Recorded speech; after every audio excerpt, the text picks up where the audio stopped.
Good morning, everybody. Hope everybody's doing good this morning.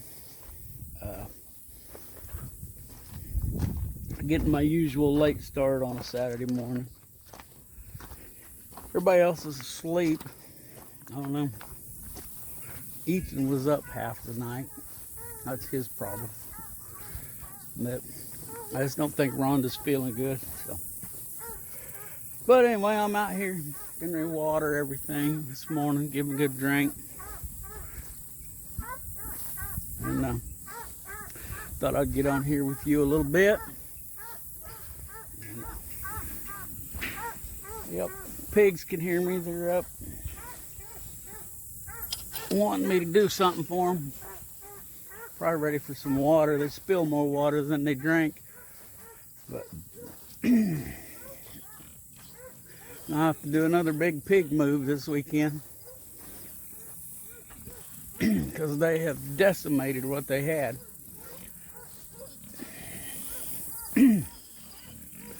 Excuse me.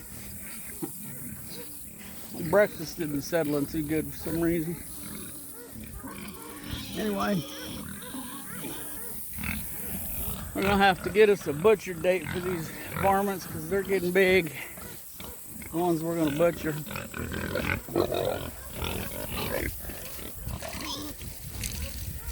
Yeah, they have made a mess out here. I'm watering these big ones. Hold on, I gotta show you all this. This is cool.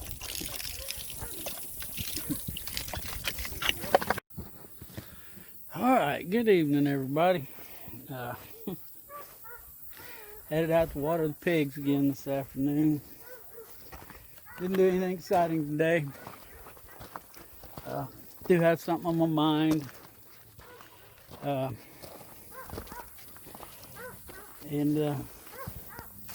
Probably going to get to that here later.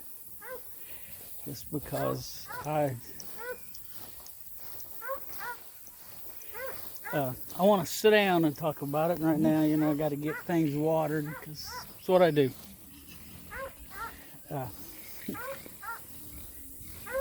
Anyway, show you some pigs and show you some puppies and all that kind of stuff. I guess I can start talking about it a little bit, just, until I get over there around them noisy pigs.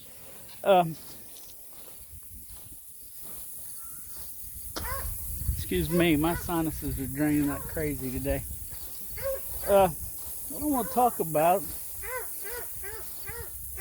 and I haven't talked about this in this way, just preparedness. I don't know.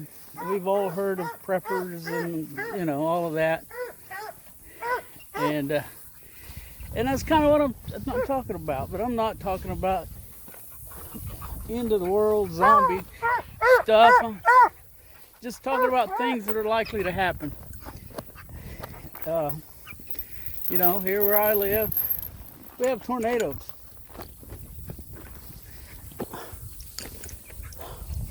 Ignorant old heifer.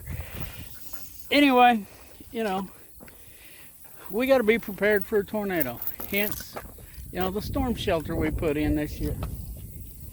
Just being prepared, Odds are in our favor that we won't have to use it. I mean, we may have to get into it, but odds are still in our favor that we won't have a tornado hit our house. But you never know. Let me see. I don't want to put this. My parents and myself and my sister, baby brother wasn't born yet, but we moved into the house that my mom lives in December of 1969. Now, I don't really remember that move. I mean, I remember some of what the house looked like when we moved there, but that's just because it, took a while for Dad to get it remodeled. took years and years, you know, just doing a little bit at a time. So, you know. But anyway, to the point, my point is that in all that time, I remember one time a funnel cloud. You know, it was 5, 6 o'clock in the evening. Well, I was probably 9 or 10 years old, and you know, it was storming a little bit. All of a sudden, it got quiet. My dad got really nervous. Let's get in the basement now. And at the time, the stairs leading down into the basement was right by the back door, and Dad was standing looking out the back door. And my mom and sister went down first. She would have been 6 or 7. Anyway, it don't matter. And just before I went down, my dad grabbed me and said, "Son, I want you to see this." And it was a funnel cloud going over our house. You know. But other than that, up until May, 22nd last year, there'd never been a tornado close to that house. You know, the one that hit Joplin on the same date in 2011, but you know, I was a long ways off. It wasn't close to us, but still, the tornado didn't hit my mom's house. Just some of the winds blew a bunch of trees over. But anyway, point is, it can happen, and it's going to happen with very little warning. So, you know, you've got to be prepared for things. Tornadoes, hurricanes, you know, whatever the threat is in your area. Like I said, tornadoes are the thing in this part of the country. You know, we live in Tornado Alley, so you got to be prepared. You know, and the old timers, you know, the ones that my dad called old timers, they believed in being prepared for the drought, be prepared for the flood, because it was going to happen. You know, you had to be ready. And you know, I'm telling you, I'm not pointing any fingers. I'm not trying to shame anybody, because I know that I'm not as prepared as I should be. Definitely not as prepared as I want to be. But, you know, we're working on that. We're making changes. And I suggest, you know, everybody else do the same. You know, I'm just an old fat factory worker. I don't have any more knowledge than any of the rest of you do about this kind of stuff. Other than, well, and it's not, you know it. You all know it. You know. I mean, just, I think we should start being more prepared. And some of this, my thought process is due to this COVID stuff. You know, man, we ran out of that meat shortage that we had happened quick. I mean, real quick. And I was really caught off guard by how quick the supplies of meat ran out. I mean, it just, I know some of it was due to hoarding and some of it was due to these large meat packing plants closing down. But still, it happened. And it can happen again, because I'm pretty sure we haven't fully recovered. And, you know, I know there's quite a few people who could, and, you know, if you can't do it, you can't do it. I understand that. But, you know, got out and bought pigs or whatever, you know. I know that I follow Cackle Hatchery because I bought chickens from them, and I'm always curious about what they got going on. So I'm watching their stuff, and they've been selling out of stuff almost as fast as they can hatch it. So that tells me other people are doing this stuff, and some people say waking up, you know, and I think we all need to wake up on this kind of stuff. I know there's a lot of folks that live in town that, you can't buy a pig and keep it in the backyard. The homeowners associations isn't going to go for that. Well, first of all, why did you move somewhere where it's got a homeowners association that's going to tell you what to do with your property that you've bought and paid for and pay taxes on? It's bad enough you got to pay taxes on it without having to pay fees for somebody else to tell you how you ought to take care of your property.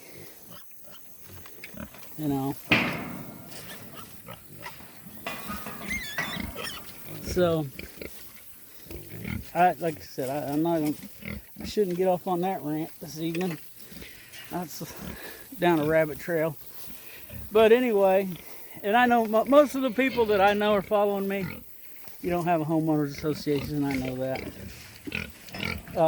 But anyway, like I said, that's a little off topic for what I want to talk about here. Like I said, I just want to touch base about being prepared for things. To be financially prepared. And this is where I struggle the most, I think, is being financially prepared. It's not easy to do. It's simple. Simple doesn't mean easy. That's something that my dad taught me multiple times as I was growing up. That simple doesn't mean it's easy. Simple just means uncomplicated. And saving money is not complicated. You just got to do it. But it's not. It's hard to do. There's so much other stuff out there. And I'm not trying to shame anybody here, because I've been a pitiful saver too. Still not very good.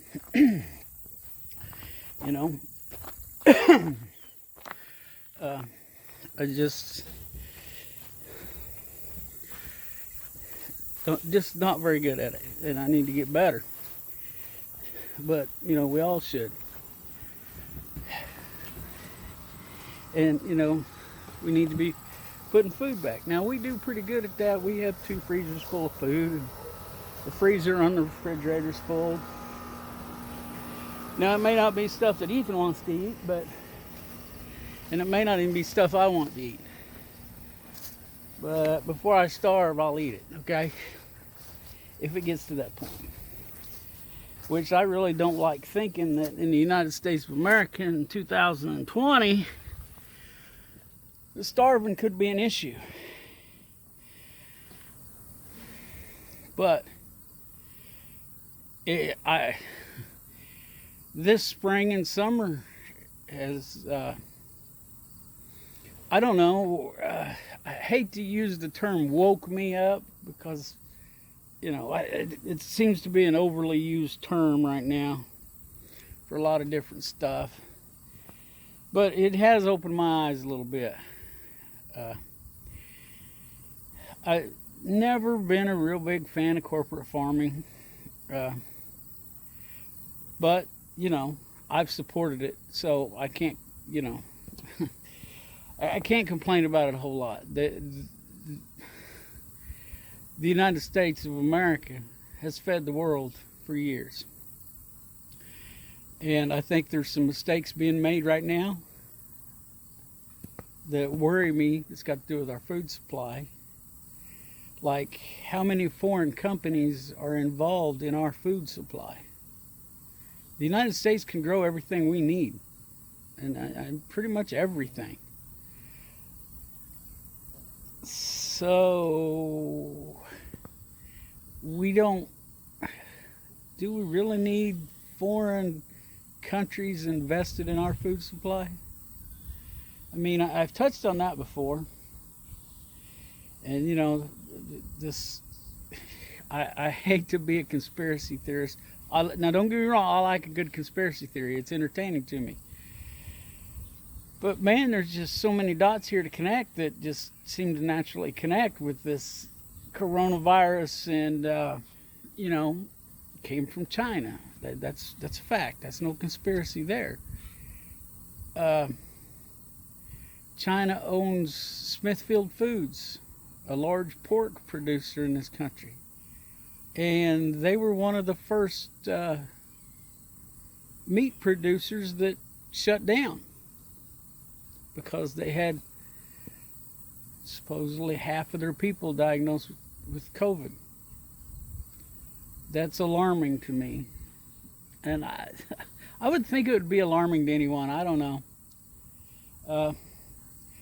Plus, I remember when I was growing up, and there were more small farmers around. Somebody is.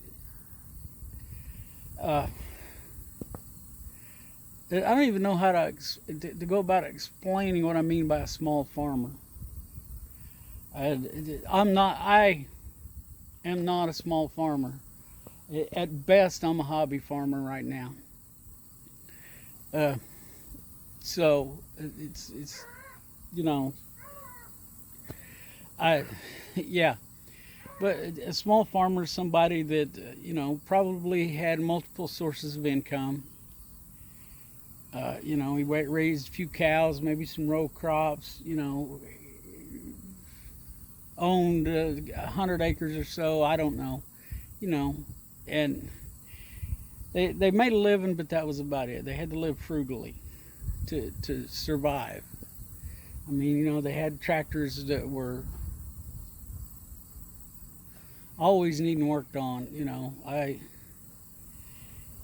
Just the guy that's just getting by. He's doing a little better than just getting by. So that's I guess that's what the description of a small farmer is to me. And they're disappearing, and and maybe somebody will disagree with me on what a small farmer is. Now a small farmer isn't anything like that. There's some people that are still just getting by. The people I bought my hogs from, the first 6, they probably fall in that category of small farmers. They had a couple hundred head or more of sows. They had a farrowing operation where they bred sows and had baby pigs, weaned them, and shipped them off somewhere else to be grown. And they had a nice clean operation, but it wasn't a corporate operation.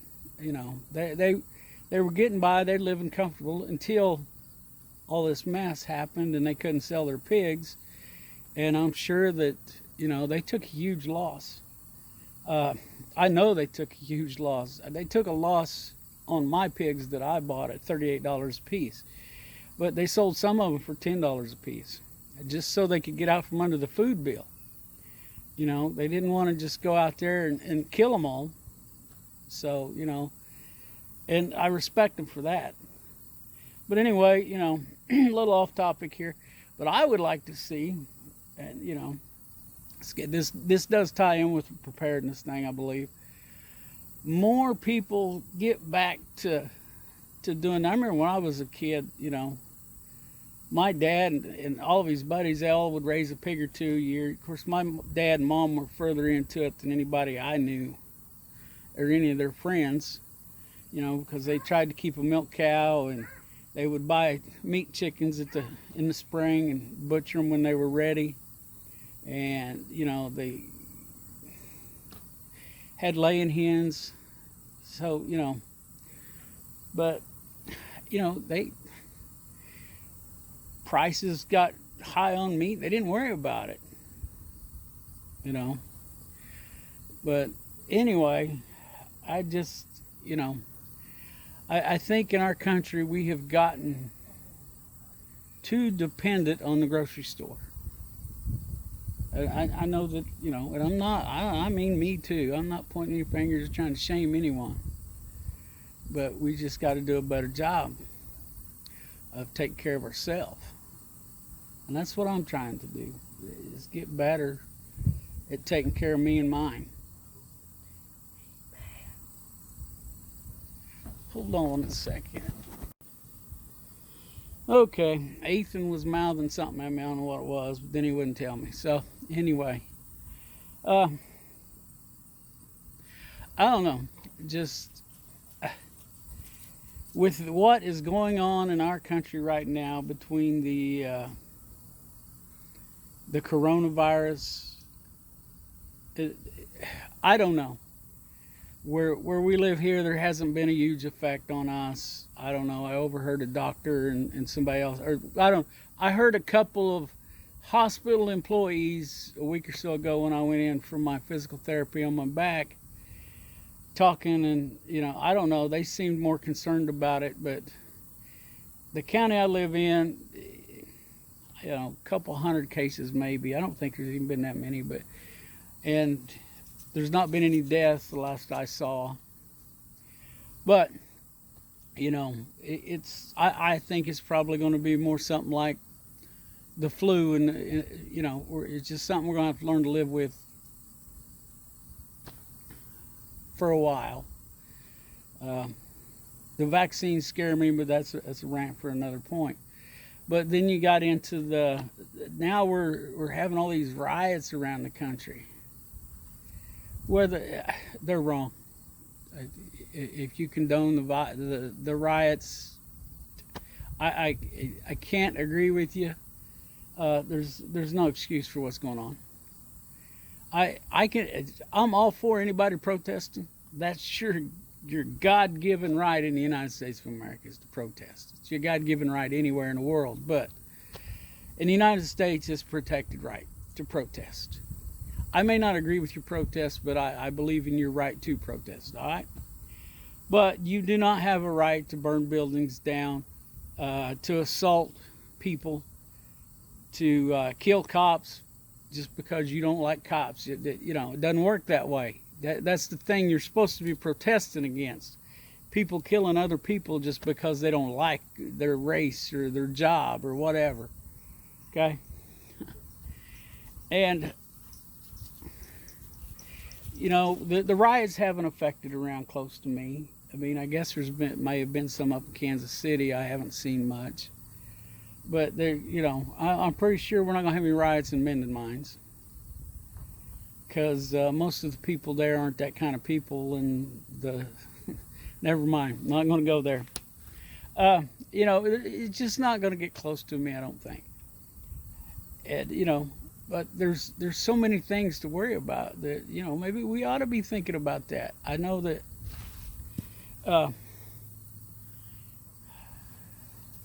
we need to be thinking about it. We need to be planning. Well, what are we going to do? You know, what if